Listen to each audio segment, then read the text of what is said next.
Hola, soy Manolo Castellano y dedico mi vida a explorar y encontrar talento científico. En este podcast no hablamos de ciencia, pero sí hablamos de científicos emprendedores, de profesionales de la ciencia que destacan en sectores como la biotech, la biomedicina, life science o el sector agroalimentario, y también tenemos a recruiters, a headhunters, que nos acercan al mundo de la selección de personal científico. Hoy tenemos la suerte de contar con Daniel Ramón Vidal. Daniel es fundador de Biopolis y Life Sequencing y actualmente trabaja para ADM en su unidad de investigación en labores de scouting. ADM es una de las grandes multinacionales en el sector de la alimentación. Recordaros que este podcast es posible gracias a Talento Científico, que es una boutique de selección de personal que puede y sabe ayudarte a reclutar a los mejores científicos y perfiles científico-técnicos para tu empresa. ¿Queréis explorar talento científico conmigo? Allá vamos con la entrevista de hoy. Bueno, Daniel, es un gustazo tenerte hoy de nuevo en una nueva entrevista. Lo mismo digo, es un gusto estar con vosotros y compartir estos minutos. Bueno, hace no tanto, de hecho estuvimos físicamente en la nueva incubadora, ¿no? allí en Murcia, y la verdad es que nos contaste un montón de cosas interesantes. Yo creo que si sale la mitad de las cosas que se leyeron en esa entrevista o en esa sesión, sería fantástico. De hecho, no es la primera vez que nos vemos en una entrevista. No sé si lo recuerdas, pero posiblemente rondara el año 2017. Sí. Yo estaba haciendo otras cosas y tú también estabas haciendo otras cosas. ¿Cómo ha cambiado Daniel desde el 2017 hasta hoy? Hombre, lo que ha cambiado particularmente para mí es que la compañía en la que trabajaba en el 2017, una startup que surgió desde el CSIC Biopolis, fue adquirida por una gran compañía multinacional norteamericana, Daniel Midlands, y esto pues, nos ha cambiado evidentemente la vida. Si consideramos el global del planeta, pues lo que ha cambiado es esta pandemia COVID y ahora la guerra ucrania, que vamos a ver a dónde nos lleva. Totalmente. Daniel, vamos a empezar por el final, ¿vale? En vez de por el principio, como hemos empezado así la entrevista, vamos a empezar por el final. Vosotros pasasteis de tener una empresa de unos 3 millones de euros de beneficio a pasar a 70 millones. ¿Qué se queda por el camino? O sea, ¿qué pierdes y qué ganas en esa transición? A ver, lo que ganas es evidentemente formar parte de una estructura muy, muy grande que te permite abordar temas que hasta ese momento, por motivos fundamentalmente económicos, no podías. Pues a lo largo de estos años, pues lo que hemos mejorado muchísimo son, por ejemplo, todas nuestras infraestructuras de I+D, adquiriendo muchas máquinas que antes no podíamos tener y también aumentando nuestra capacidad productiva. Pero al mismo tiempo, eso es muy importante, pero es más importante para mí la posibilidad de llevar a cabo alineamientos y simbiosis con otras partes de esa gran compañía que te permiten tener una oferta mucho más importante para tu cliente. ¿Qué quiero decir con esto? Antes de la compra por ADM, nosotros éramos una compañía que simplemente ofertábamos la posibilidad de que nos compraran nuestras cepas probióticas y nuestros servicios de I+D. En estos momentos la situación no es esa. Nosotros dentro del global de ADM podemos suministrar a nuestros clientes no solo nuestros probióticos, sino formulaciones completas donde a ese ingrediente funcional se le pueden añadir aromas, colores, texturizantes, sabores, siempre de origen natural, y por lo tanto le das una solución cerrada a tu cliente. Y esto es muy importante. Desde el punto de vista de la oferta de I+D, ha cambiado mucho también, porque antes pues cualquier cliente que venía era bienvenido y por supuesto hacíamos lo que nos pidieran dentro de un orden, por supuesto. Ahora, desde hace ya 3 años, 2 años luego de la compra, pues somos mucho más selectivos en el sentido de que el porcentaje mayoritario de nuestra I+D se realiza para otros colegas de ADM. Somos 40.000 empleados en todo el mundo, con muchos centros de producción, y cuando hacemos I+D externa es solo para clientes estratégicos con los que prácticamente lo que hacemos es una joint venture de desarrollo de un producto que luego puede resuministrar. Eso es lo que ha cambiado. te sitúas en una dinámica distinta. El día a día es el mismo, pero cambia eso. Pero a nivel personal cambia algo, ¿no? Sí, a nivel personal ¿Qué cambia la cambia? posibilidad de interaccionar con un montón de profesionales del sector que son parte de tu compañía, que no hay día en el que no aprendas algo nuevo. Y luego la posibilidad de que solo dar el nombre de ADM te abre muchas puertas y te permite, por lo tanto, llegar a sitios donde antes hubiera sido mucho más complicado. Por repasar mi vida en las últimas 3 semanas, comencé hace 3 semanas por primera vez luego de todo el problema de COVID, un viaje a Estados Unidos. Tuve la oportunidad de estar en el Centro de Microbioma de la Universidad de Chicago, en la Universidad de Illinois para hablar de nutrición personalizada.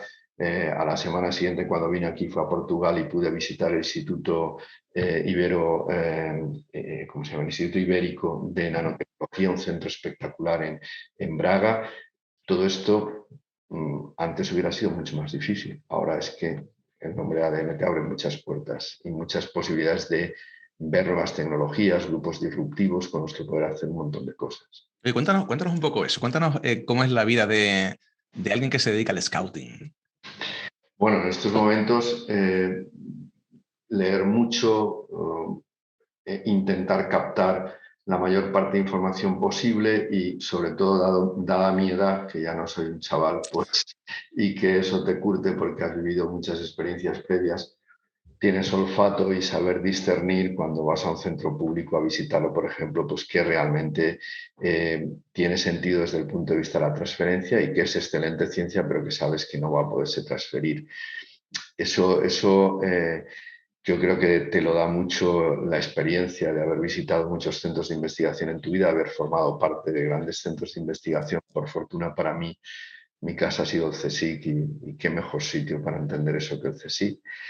Y luego, pues, también tener esa visión de saber cuándo un buen resultado científico puede tener aplicaciones de transferencia al sector y cuándo no. Eso, para mí este final de actividad profesional es excelente porque es estar en algo que te llena mucho. No hay día en el que no detectes algo nuevo, en el que no veas algo que dices, esto me huele bien, a ver qué podemos hacer. A lo mejor solo llegas a término en un 10% de los casos, pero ya es suficiente. ¿Y cuál dirías tú que son las claves, ¿no? Las claves para ver algo y decir, esto sí se puede transferir? Es muy difícil y además el COVID no lo ha puesto fácil porque hay un punto que para mí es fundamental, que es el contacto personal directo. Es decir, Vale.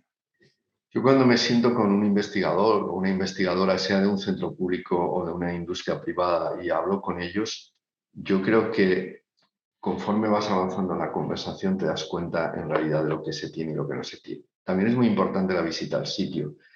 Estos 2 años con COVID han sido tremendos porque lo que te enseñan a través de una pantalla luego puede distar mucho de la realidad. Esto lo comentaba en el viaje a Estados Unidos con algunos de mis colegas que ya tenía ganas de volver a ver con mis ojos las instalaciones porque un simple paseo te permite saber si un equipo no se ha puesto nunca en marcha y lo tiene allí como un adorno o no, ¿no? Todo esto, insisto, te lo da la edad, te lo da la experiencia, pero tienes que tener este contacto visual cara a cara y sitio y detección de sitio, porque si no es muy difícil hacer las evaluaciones. Mucho. Y si alguien quisiera ser scout, ¿tiene que esperar a su etapa más senior o realmente no es necesario? Hombre, yo creo que lo que no puedes empezar es el mismo día que te gradúas. Tienes que Ya. tener una experiencia. Esto no es tan fácil como leerte un temario y pensar a partir de ahí que ya controlas todo. Necesitas una cierta experiencia. No es necesario llegar a los 62 años como tengo yo para hacer esto. Uno lo puede hacer perfectamente a los 40 años si antes ha tenido una cierta experiencia de vida. Ya. Cierta experiencia de vida que le ha permitido no estar solo en un sitio, encerrado en su laboratorio, sino que ha visto mundo, ha visto y sobre todo ha participado de ese mundo. Ujú. Me resulta difícil que se pueda hacer scouting a alguien que no haya pisado el laboratorio. A lo mejor es un prejuicio por mi parte, pero es que creo que es fundamental el haberte visto envuelto en los problemas diarios de laboratorio, haber, perdonadme la expresión, mamado eso para estar seguro de que luego cuando llegas, pues como antes decíamos, ves, hueles y detectas qué hay de cierto y qué no hay de cierto. Daniel, vámonos atrás, ¿vale? Vámonos al principio de la historia. Cuéntanos aquel mercado en Valencia. Ese es el mercado donde mi familia tenía un puesto, una pollería, y donde yo vendí cuando era pequeño y, bueno, cuando era adolescente, pues en aquella época estamos hablando de los años 70, pues 14, 15, 16 años, 17, 18, donde tuve un trato con el cliente donde aprendí mucho de mi abuela que me decía lo que había que decirle al cliente y las señoras que trabajaban con nosotros y donde eso que la famosa frase de ten siempre al cliente satisfecho, pues la aprendí, pero de verdad por un contacto directo con el cliente, no porque me lo hubieran dicho, lo hubiera visto escrito en algún sitio. Y al final, esta conversación es reiterativa. De hecho, la semana pasada la tuve con unos compañeros en Irlanda. Al final el cliente tiene que pensar que para él es alguien, que él para ti es alguien especial. Y esto no, mi impresión es que no se enseña en las universidades y no se enseña en los MBAs. Es algo que si no has tenido esa experiencia de vida difícilmente entiendes. Pero cuando estás hablando con un cliente y les estás haciendo ver que para ti es algo especial, que te pones en su piel, inmediatamente ves como las facciones de su cara cambian y en el intuyes que está pensando, esta persona me entiende. Daniel, yo hablo muchas veces muchas veces, todos los días, continuamente con científicos, con investigadores, ¿no? Y no es fácil encontrar a un investigador que tenga eso, ¿no? Que tenga esa sensación, esa claridad mental de que cuando tú estás vendiendo, realmente estás ayudando a esa persona, si tú confías en tu servicio o en tu producto, ¿no? Em, ¿Hasta qué punto puedes mantener esa idea de contacto con el mundo de la venta, con la parte de ventas, de lo que son ventas en tu empresa, cuando ya empiezas a tener un cargo ya más alto? ¿Cómo inculcas todo eso en tu A empresa? mí me encanta el trato con el cliente y de hecho cada vez que un compañero del equipo de ventas me pide ayuda, inmediatamente me pongo a su disposición y porque para mí creo que es al final nuestro objetivo, o sea, nada de todo esto tendría sentido sin un principio y un final. El principio es la buena ciencia y el final es un cliente al que tú le das una solución y bueno, pues cierras el círculo, ¿no? Por lo tanto, lo tan importante es lo uno como lo otro. Y es un error las compañías que no consideran desde el inicio del desarrollo científico que esto es una cuestión de buena ciencia pensando en el mercado y al final, que aunque tengas un mercado y un cliente, cuando estás vendiendo algo con un componente técnico tan importante como que nosotros vendemos, que ese cliente en muchas ocasiones quiere oír a la persona que ha hecho el desarrollo y que se lo cuente. Ahí tienes que ser muy precavido y no quitarle el protagonismo a tu compañero o a tu compañera de ventas, que al final es el que tiene que cerrar la operación. Pero cuando eso es bien entendido por las dos partes, y tengo múltiples experiencias de eso a lo largo de mi vida profesional y actualmente en ADM, es que el binomio de ir a ver un cliente, la persona de ventas con la persona de I+D, dar la sensación de un equipo trabajando codo con codo al cliente le deja muy tocado, porque piensa, esto es de verdad, sí En que está serio, ¿no? lo que toca. Muy bien. Daniel, ahora mismo, bueno, yo creo que hay pocas cosas que tú ya no hayas hecho, ¿no? Si nos vamos un poco atrás, ahora mismo el día a día tuyo, el mundo tuyo está muy claro, muy determinado, pero entiendo que no fue siempre así, ¿no? De hecho, recuerdo de alguna anécdota que nos contaste, ¿no? De tu relación con el mundo de los vinos. Sí. Y hay un momento en el que uno tiene que elegir o decidir dónde te metes, ¿no? Cuéntanos un poco eso. Bueno, el mundo de los vinos fue el que empecé cuando tuve la fortuna de conseguir una plaza de científico titular en el CSIC, en el Instituto de Agroquímica y Tecnología de Alimentos. Yo llegué a un instituto donde desde arriba se había tomado la decisión muy acertada de que la biotecnología iba a ser un driver de futuro y que había que meterla en el mundo de la tecnología de alimentos. Esto estoy hablando de la década de los 80. Yo llegué a un instituto donde era un instituto clásico de la tecnología de los alimentos y donde la percepción no era así. Y es muy humanamente muy comprensible porque todos los que estaban allí eran tecnólogos de alimentos puros y duros. Y bueno, pues lo que decidí en aquel momento es que lo mejor era no montar una rebelión, no tenía ningún sentido, sino intentar encontrar algunos compañeros que supieran mucho de tecnología de los alimentos, de lo que yo sabía muy poco, y darles la ayuda desde la biotecnología de alimentos que fuera pertinente. Y tuve la fortuna de encontrar unas personas magníficas que quisieron empezar a colaborar conmigo y vimos que el tema del vino podía ser interesante por una casualidad, porque estaba en aquel momento, por un compromiso histórico, empecé a dirigir una tesis en colaboración con el Departamento de Microbiología de Biológicas de Valencia, que era de donde yo venía, y esa tesis era una tesis pionera en vinos. Se trataba de seleccionar una levadura vínica. La tesis de Amparo Querol, que bueno, pues por ese motivo, que es pura casualidad, pues aquello de poder decir, no, yo estoy dirigiendo una tesis que va de vinos, pues a lo mejor podía trabajar en vinos, podía haber sido cualquier cosa, ¿sabes? Pero aquellos compañeros pensaron también que podía ser un tema interesante y destinar una parte de su tiempo a eso. Y eso que empezó de esa forma, al cabo de 2 o 3 años, era un grupo potente que se había posicionado ya bien y que fue creciendo, creciendo y creciendo. Y estuve 18 años trabajando en levadura vínica, enzimas para vinos y todas estas cosas, que fue una experiencia apasionante, porque este mundo de la enología es apasionante en el sentido de que cada región, en cada denominación de origen es un mundo distinto desde el punto de vista microbiano, desde el punto de vista del producto. Es una cosa que mezcla mucho la ciencia con la cultura y tiene una serie de matices que lo hacen un entorno magnífico.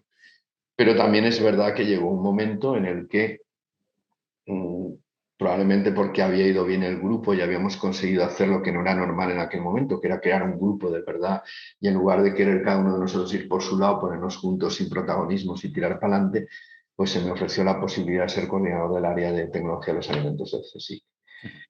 Y eso fue para mí un antes y un después, porque me permitió ver la potencialidad que tenía el CSIC con los 10 institutos de investigación en toda España, ¿no? Cada uno de ellos en una temática distinta. Pues el CEBAS en Murcia como un referente en productos vegetales, Marinas de Vigo como un referente en productos pesqueros, el Instituto de la Grasa en Sevilla como referente mundial en aceite y aceituna. Era una posibilidad profesional enorme que yo disfruté. Descubrí un montón de compañeros que hacían una ciencia excelente, pero me di cuenta de que hacíamos una ciencia excelente y prácticamente no transferíamos. Y eso no tenía ningún sentido. Yo en mi postdoc en Holanda había aprendido que si hacías buena ciencia al final la transferías. Y eso fue lo que llevó al nacimiento de Biopolis. Y ese sí que es un instante crítico, porque es el instante en el que lo que te plantea el presidente del CSIC no es inicia una nueva línea de investigación, no, no, es decir, te has llenado la boca mucho de decir que había que transferir mejor, hazlo, Venga, empieza con esto. A lo mejor si me hubiera pillado ahora, hubiese dicho, yo que voy a hacer eso a los 5 o 6 años que me quedan para jubilarme, pero es que me pilló con 40 y pocos y en un momento de mi vida en el que, bueno, pues pensé que era un reto y que me apetecía abordarlo y pues cuando lo hablé con mi mujer, que siempre ha sido la persona que ha estado a mi lado en las decisiones más complicadas, pues como siempre me dijo, si tú crees que tiene que ser así, haz lo que te parezca oportuno. Y pues esa misma noche decidí llamar al día siguiente al presidente y decirle, venga, vamos a ver cómo podemos hacer esto. pero Daniel, eso no es fácil. O sea, ahora mismo yo creo que por las circunstancias del mundo académico, las personas, los investigadores que están consiguiendo plazas, digamos, un poco más estables, es raro encontrar a gente que tenga menos de 40 años. Y posiblemente cuando la tienen, es como que han llegado ya al inicio de algo, ¿no? Algo tan deseado durante tantos años, ¿no? ¿Qué es lo que tiene que tener uno para renunciar a eso y meterse en un berenjenal que no sabes a dónde va a llegar? Pues a lo mejor un poco de locura, pero, pero también un sistema que le apoye. Y sí que tengo que decirte que mi salto fue un salto con paracaídas, porque Vale. yo lo que sí que tuve es el compromiso del equipo de presidencia del CSIC de que si las cosas me iban bien, por supuesto, yo estaba cubierto al principio, era funcionario del CSIC trabajando en la compañía y luego ya cuando tomé la decisión de dejar mi plaza de funcionario, el compromiso fue, bueno, pero bueno, si quieres volver ya sabes que podrás volver. Por lo tanto, tampoco tiene tanto mérito, ¿eh? Fue un salto con paracaídas, quiero insistir en Sí. Pero sí que has puesto el dedo en la llaga de algo que a mí me parece muy importante, y es el tema de que no estamos siendo capaces de estabilizar profesionalmente a jóvenes brillantes. Y no quiero decir con esto que es que acaben la tesis y ya tengan una plaza, no. Cuando acabas la tesis lo que tienes que hacer es irte a un postdoc al extranjero, abrir tu cabeza, ver otras culturas, ver otras formas de hacer la ciencia y sobre todo hacer networking con colegas de otros sitios, que cuando luego vuelvas, y este es el punto clave, este es el punto clave que nuestro sistema debería resolver, el volver a traer esos postdocs brillantes y darles un puesto estable, cuando no tengan no 40 y tantos, sino 30 y pocos, eso es lo que deberíamos de conseguir, pues que cuando vuelvas puedas pensar en tener ese networking internacional con el que empezar a meterte en proyectos europeos, con el que empezar a colaborar con industrias en otros países, etcétera, etcétera. Si de verdad tuviéramos gente con dos dedos de frente al frente de, es una perogrullada, al frente de nuestro sistema de I+D, pues probablemente eso es lo que habría que intentar resolver cuanto antes, que los jóvenes que hemos creado brillantes, que han ido fuera, que ya han hecho ese paso necesario, darles un punto de retorno donde estabilizar su situación personal a la mayor brevedad posible. Eso debería de ir unido a otra cosa que nos gusta, y es que los científicos o las científicas, por sacar su plaza, no deberían de tener derecho a tener esa plaza para toda la vida, sino, como pasa en otros países, tener unas revisiones periódicas en unos tiempos aceptables, que pueden ser, por ejemplo, 5 años, y que cada 5 años se revise lo que se ha hecho y lo que no se ha hecho, y en base a ello se decida si se sigue con la contratación o no. Esto, claro, esto no es el funcionario, esto es otra cosa, pero esto es como yo veo que se funciona en los países donde la ciencia realmente es un driver de cambio social. Daniel, esa incorporación de talento, que muchos de ellos ya no están en nuestro país, ¿se puede compensar desde el mundo privado? A ver, en parte sí, y es lo que se observa cuando uno mira a los países líderes en transferencia de tecnología. Cuando tú miras la famosa cifra esta del porcentaje de PIB que se destina a la investigación, esa cifra engloba tanto lo que se pone desde el mundo público como lo que se pone desde el mundo privado. Lo que pasa es que esa división nunca aparece en los periódicos, no sé por qué. Entonces, claro que es muy triste que España esté destinando el porcentaje de PIB que está destinando a la investigación, que está por debajo de la media de la Unión Europea, pero cuando analizas el PIB que se destina en España, lo que hay es un desbalance entre lo que viene de lo público y lo que viene de lo privado. Quiero decir con esto que lo público hace un esfuerzo y sí que tiene un porcentaje importante, lo privado estamos fallando en este país. Cuando uno va a, por ejemplo, países nórdicos, se encuentra que la situación es que, aunque parezca increíble, del 70 al 80% de ese porcentaje del PIB viene de las empresas y el resto viene del mundo público. En otros países, aproximadamente, si no recuerdo mal, 50-50. Necesitamos también introducir esta cultura de la innovación en el mundo empresarial. ¿Pero son los científicos los que tienen que cambiar eso? No, esto lo tienen que cambiar claramente, vamos a ver, no en parte. No se les puede poner toda la responsabilidad en sus hombros. La tienen en el sentido de que tienen que convencer a esa parte pública y a esa parte privada de que interesa apostar por ellos. Pero quien tiene que tomar la decisión importante es el mundo empresarial y el mundo político. Y en caso del mundo empresarial, pues darnos cuenta de que hay otras formas distintas de generar empresas de futuro que no pasan por la clásica, que este mundo está cambiando muy rápido y que debemos adaptarnos a esos cambios. Y ya si nos ponemos en el sector agroalimentario, que es el que yo conozco a fondo, pues ¿qué quieres que te cuente? Es que es evidente, estamos en un cruce de caminos donde intuimos el gran problema que se nos viene encima, pero que ese gran problema solo va a tener soluciones a través de las nuevas tecnologías. Y no sé hasta qué punto el mundo empresarial, no solo español, europeo y mundial, está preparado para el cambio que se nos viene encima, donde vamos a tener que empezar a manejar palabras del tipo de inteligencia artificial, robótica, nanotecnología, microbioma, genómica. Esto a cualquier ejecutivo de una compañía agroalimentaria de más de 50 años, cuando se lo dices, dice, uff, madre mía, a ver, que me está diciendo, pero es que el cambio va a tener que ser de tal envergadura que a todo eso vamos a, hacer frente, a tener que hacerle frente, porque si no, no vamos a poder.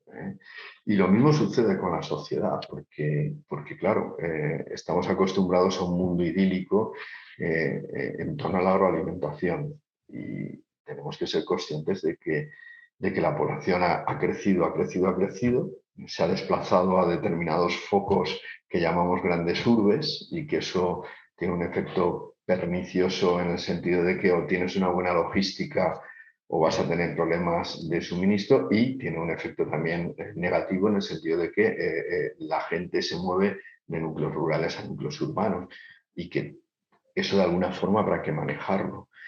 Vamos a tener, yo creo, y en particular los europeos, que cambiar algunos de nuestros dogmas, porque si no, esto no se va a poder sostener.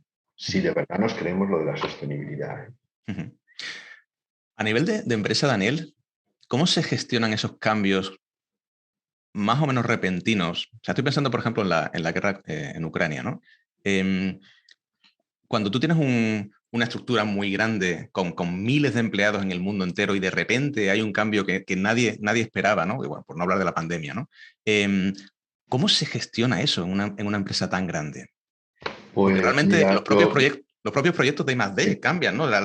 Toda la estrategia que tiene que cambiar. yo te puedo decir cómo lo he vivido en mi compañía y estoy con la boca abierta y de verdad que muy orgulloso de formar parte de esta compañía porque el esfuerzo se ha puesto en qué pasa con nuestros 650 compañeros que están en Ucrania. Ese es el esfuerzo fundamental. Entonces la compañía ha puesto todo el esfuerzo ya antes de que estallara la guerra en intentar hacer acopio de víveres y asegurar que estuvieran cercanos a sus domicilios y todo esto, y en estos momentos intentando sacar a los compañeros de Ucrania y dándoles casa y hogar en países limítrofes.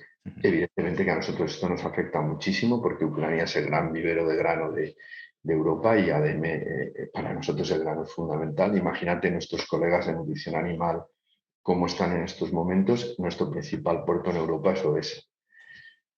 Pero la prioridad a la compañía la ha puesto fundamentalmente en los empleados. Este es el punto fundamental que a mí me enorgullece como empleado de ADM, pero claro, ahora hay que buscar otras alternativas, porque esto va, desgraciadamente parece que va a ir para largo. Entonces, pues pensando en eso. ¿Y tú crees que eso, o sea, el cambio posiblemente tendrá que venir a partir de un cambio legislativo para poder hacer frente a lo que llega? Es que lo que llega es que tiene multitud de esquinas. Ucrania era el granero de Europa. En esto quiero dejar claro a los oyentes que yo muy de lejos soy un experto en geopolítica. Entonces, no, lo que hablo es por lo que leo, no por otra cosa. Pero mi sensación es que sí que va a cambiar muchas cosas. Por ejemplo, si no podemos traer grano de Ucrania, habrá que traerlo de otras localizaciones geográficas, fundamentalmente Latinoamérica. Todos sabemos que el tipo de cultivo que se usa en Latinoamérica no es el tipo de cultivo que se usa en Europa, sobre todo en algo que tiene que ver con la innovación, que es la modificación Transgénico. genética. A lo mejor Europa tiene que empezar a pensar de otra forma, distinto a los transgénicos, y esto se alarga, no lo sé. No lo sé, pero es uno de los aristas que sale de este problema, ¿no? La verdad es que la guerra es cruel.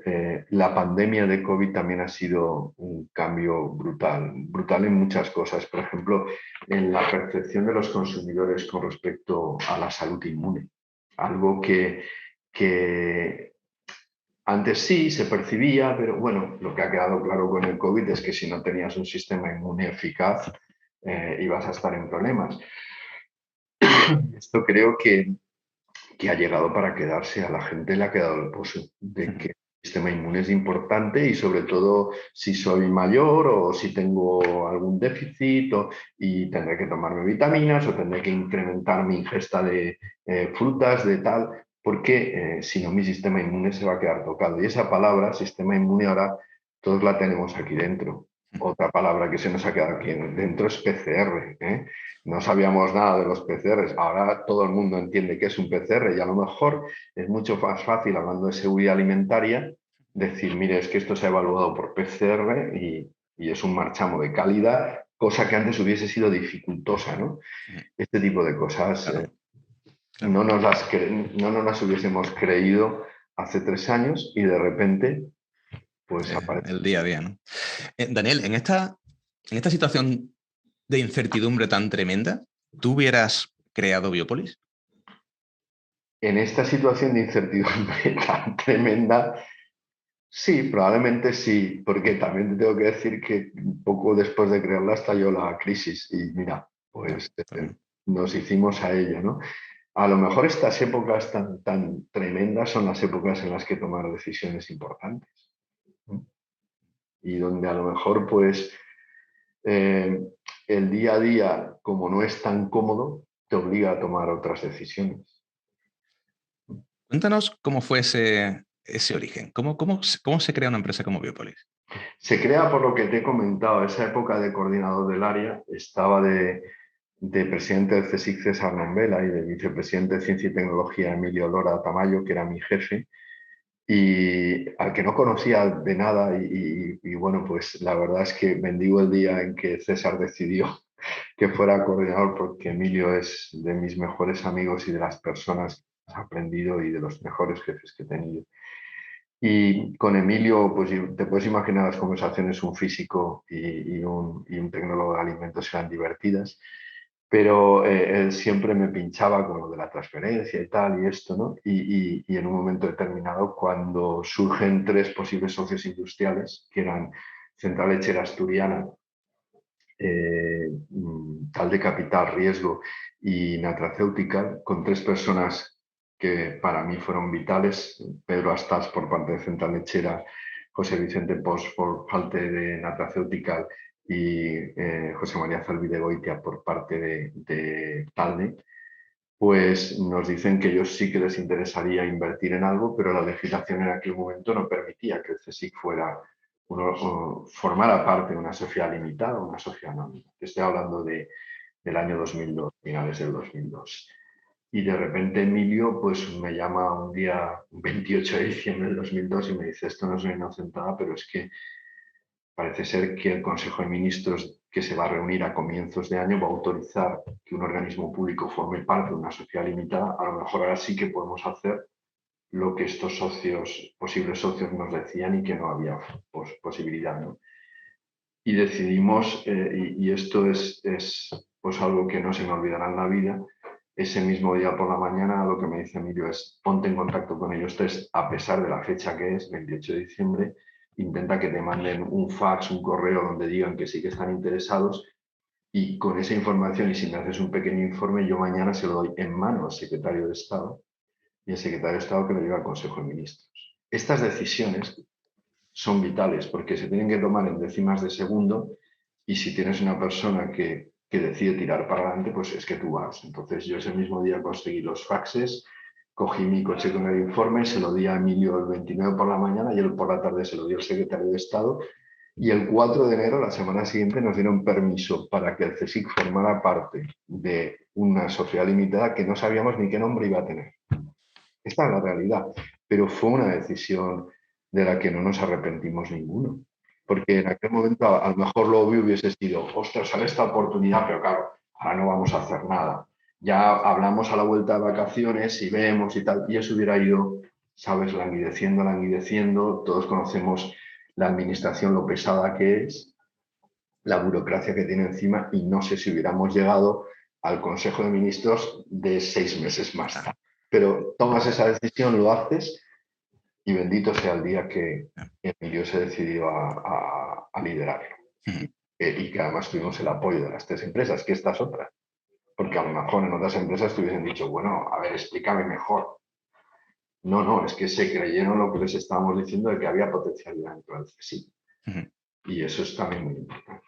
Claro, pero eso viene de algún sitio, ¿no? Eso hay que cultivarlo también, ¿no? Al final viene de las personas. Claro. Al final es que tenga la suerte, por eso he querido decir los nombres de todos, Ujú. de encontrarte personas que están un paso más allá, que su cabeza está un paso más allá que el resto. Y hablamos de 4 personas que su cabeza está un paso más allá que el resto. Fíjate que cuando hablo con muchos investigadores que están empezando a barruntar la idea de emprender, casi siempre me encuentro con la preconcepción de que sin muchísimo dinero no puedes hacer absolutamente nada. ¿Tú viviste? Nos dieron 56.000 euros entre las 3 empresas y el mandato de no poder ir a ningún proyecto público y estar en beneficios en 2 años. Y es ahora, visto desde la lejanía, lo mejor que pudieron hacer, porque nos metieron la presión de vete a buscar cliente. Esto no es una broma, esto es una empresa que va a dar servicios I+D, vete a buscar cliente. Si yo me hubieran dado la oportunidad de pedir proyectos, jolín, es lo que sabía hacer, escribir artículos y pedir proyectos. Seguro que hubiera encontrado financiación o en mi comunidad o en la Unión Europea o no sé dónde, y se han generado así muchas compañías biotecnológicas que al final no son una empresa, porque no está pensando en su cliente, sino que son, y yo lo entiendo, es un sitio donde pues mi postdoc que se quedaba sin proyecto y tal, pues voy a hacer esto aquí en medio y a ver cómo lo solvento la papeleta por 2 o 3 años hasta que salga una plaza no sé qué sitio. Pero eso no es una empresa. Una empresa es una estructura que está pensada para tener un producto que vender a un cliente y no hay otra. No hay otra. Claro que luego tener proyectos te ayuda mucho y de hecho cuando entramos en números positivos, lo primero que nos dijeron nuestros socios fue, ahora sí, ahora ya se puede ir a fondo público, pero ojito, fondo público que nos genere producto, que nos genere relación importante con un cliente, que fueron fundamentalmente proyectos europeos. Y cuando consigues ese primer pool de beneficios claros y tienes que decidir qué hacer con ellos, ¿cómo lo gestionas al principio? ¿Quién decide eso? Pues eso lo tiene que dirigir tu consejo de administración y nosotros a los 2 años, como te digo, entramos en beneficios, generamos una pequeña cantidad, pero a los 2 años siguientes ya habíamos generado 600.000 euros de beneficio. Claro. Y la decisión de mi consejo de administración fue, Daniel, ¿en qué te los quieres gastar? Porque nosotros no vamos a... Entonces, estamos hablando de 15 años atrás, les dije, empieza la genómica. Venden unas máquinas de secuenciación genómica masiva que en España no hay ninguna y esto va a ser disruptivo.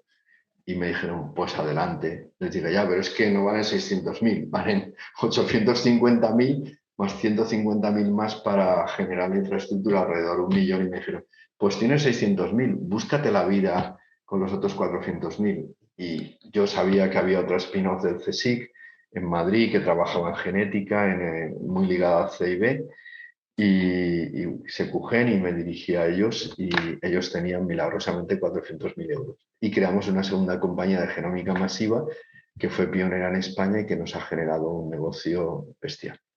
Claro. Esas son las decisiones también importantes de los socios que se meten en esto, ¿no? Que yo también veo muchas veces que la gente piensa no, esto es Boston, voy a hacer una spin-off, hoy meto aquí un poquito de dinero y dentro de 2 años pego un pelotazo que no veas. En mi experiencia, esas cosas no suelen suceder.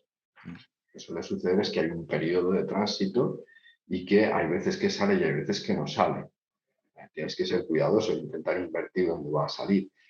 Pero los pelotazos se dan muy pocas veces y lo que sí que se da es una apuesta mantenida, un trabajo mantenido, al final te permite recuperar una parte importante, un múltiplo importante de tu inversión, pero los pelotazos, no sé, yo no he visto Claro. estable. ¿Y hasta qué punto hay que ser disruptivo? Es decir, estoy pensando en el momento en el que tuviste que decidir que el proyecto en el que te ibas a meter tenía que ver con vinos, ¿no? O sea, decides un nicho que no es exactamente lo que estás haciendo tú ahora, pero ¿qué similitud hay entre ese momento y el momento en el que dices, esto es genómica, claramente, lo tengo por delante, es aquí"? Es que lo habíamos visto porque el caso de los vinos fue cuando entré en el CSIC, pero cuando fundamos Biopolis, al principio nuestra idea era dar servicios de I+D en torno a la biotecnología microbiana, que era lo que sabíamos hacer, ¿Vale? por nuestra experiencia en levadura vínica. Pero ¿qué pasa? Que a los 3 meses nos dimos cuenta, la persona que se contrató como director general y yo, que aquello no tenía en nuestro país un mercado suficiente. Y en ese momento hay una discusión que yo no olvidaré en mi vida en la cafetería del Parque Científico tomando un café de este hombre preguntando, pero ¿tú qué crees que va a ser disruptivo en el mundo alimentario? Y en ese momento yo decirle, lo que va a ser disruptivo es el borde entre alimentación y salud. Estoy hablando de hace 18 años, que era lo que estaba haciendo Nestlé. Yo lo único que hacía era mirar los grandes que estaban haciendo, ¿no? Y le dije, pero es que en eso no tenemos ninguna experiencia los que trabajamos en ciencia y tecnología de los alimentos, ni aquí ni en prácticamente ninguna parte del mundo. Un poco en Wageningen, un poco en la École Polytechnique de Lausanne, porque está Nestlé, pero poco más. Y me dijo, pues ese es el sitio donde nos tenemos que meter. Entonces, yo me quedé pensando y dije, pues tienes toda la razón. Y en una cosa como el CSIC, que es fuerte en biomedicina, ¿por qué no? Es una cuestión de buscar, a lo mejor, sitios donde externalizar parte del trabajo. Y claro, eso lo ligas a biotecnología microbiana, que era lo que sabíamos hacer, y enseguida te salen los probióticos. Y fue donde nos metimos. ¿Qué pasa? Que al empezar a trabajar en probióticos rápidamente empezamos a ver que los primeros resultados de cuando se aplicaba genómica masiva a nuestro cuerpo eran los microbiomas, que aquello era un cacao increíble, pero sí que olimos inmediatamente, esto es un lío, pero esto es un lío que es donde es la piedra filosofal, aquí es donde vamos a entender lo que pasa. Y eso fue lo que yo trasladé al Consejo de Administración. Necesitamos las tecnologías que van a ser disruptivas y actualmente apenas hay sitios donde externalizarlo y además van a ser tan importantes que si las tenemos in-house va a ser mucho mejor, nos va a hacer muy fuertes. Y ellos lo entendieron. Y date cuenta que hablamos de central lechera asturiana, una láctea asturiana. Hablamos de tal de capital riesgo, un capital riesgo focalizado en nuestro país en aquel momento, y hablábamos de una compañía de chocolate y cacao en Valencia.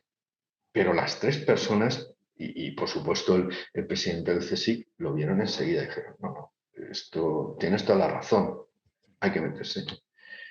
Y lo que pasa es que te digo también que mi experiencia personal es que conozco muchos directivos de empresas y, jolín, tengo en mi cabeza muchísimos nombres que probablemente si hubieran sido los que hubieran estado en aquel momento también me hubieran dicho que sí. Porque al final también es una historia de cómo lo cuentas.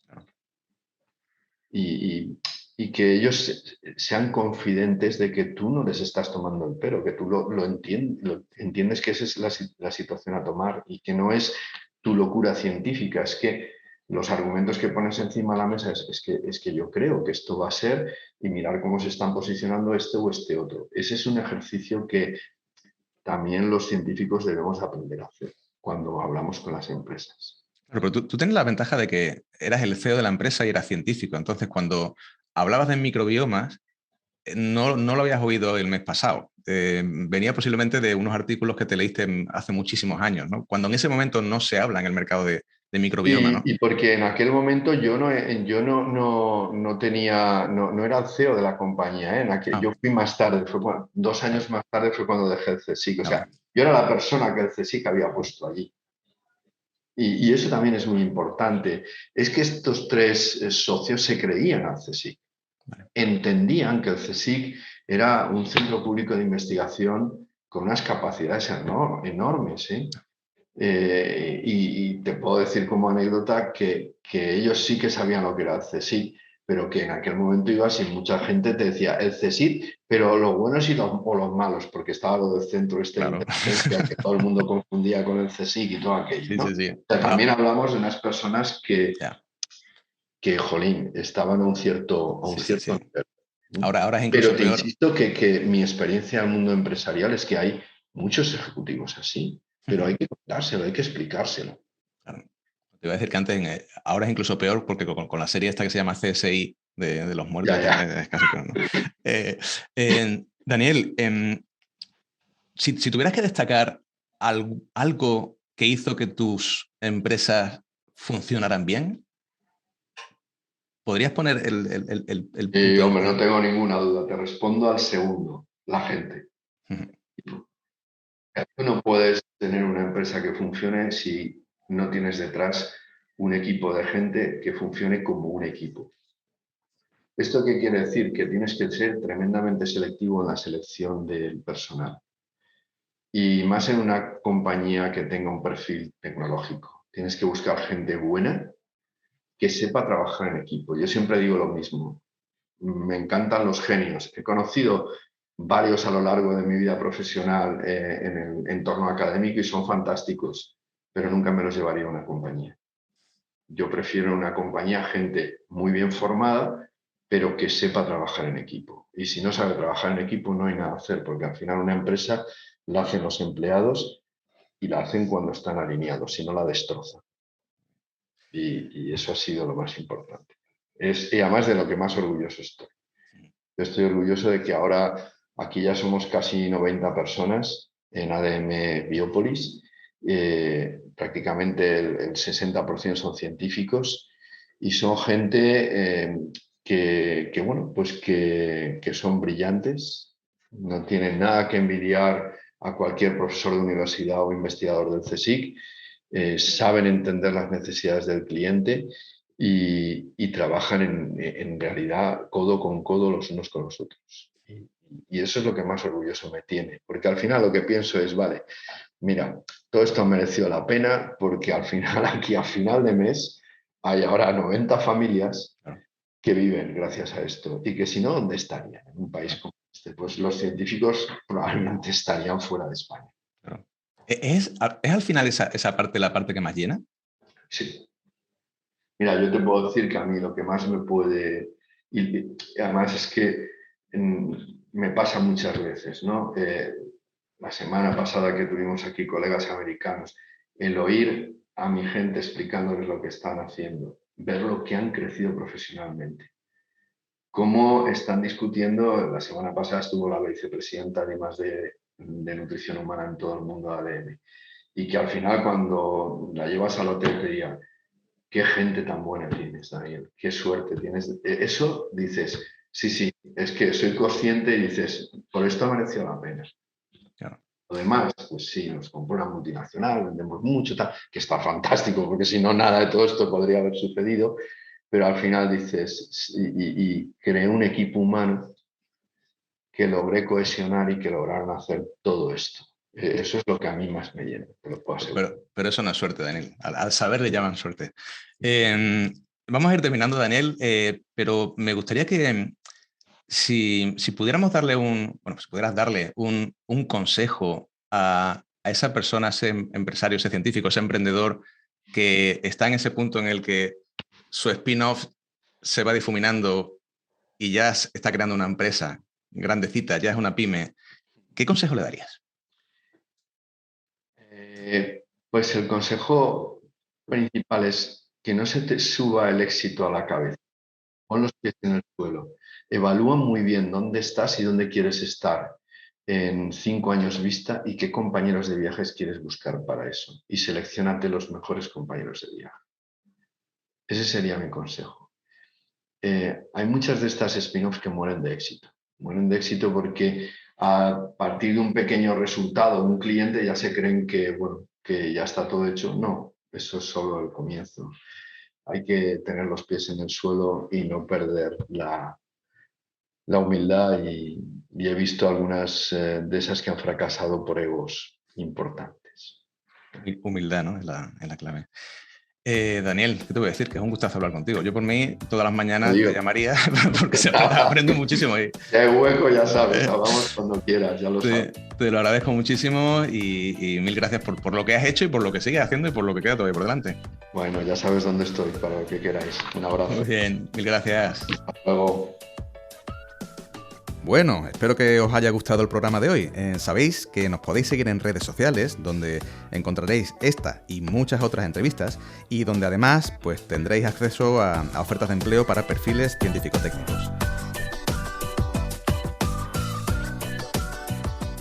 Recordaros también que este podcast es posible gracias a Talento Científico, una boutique de reclutamiento y selección que os ayuda a reclutar a los mejores perfiles científico-técnicos para vuestra empresa. Mil gracias por estar ahí y nos vemos en el próximo episodio en el que estaremos explorando talento científico.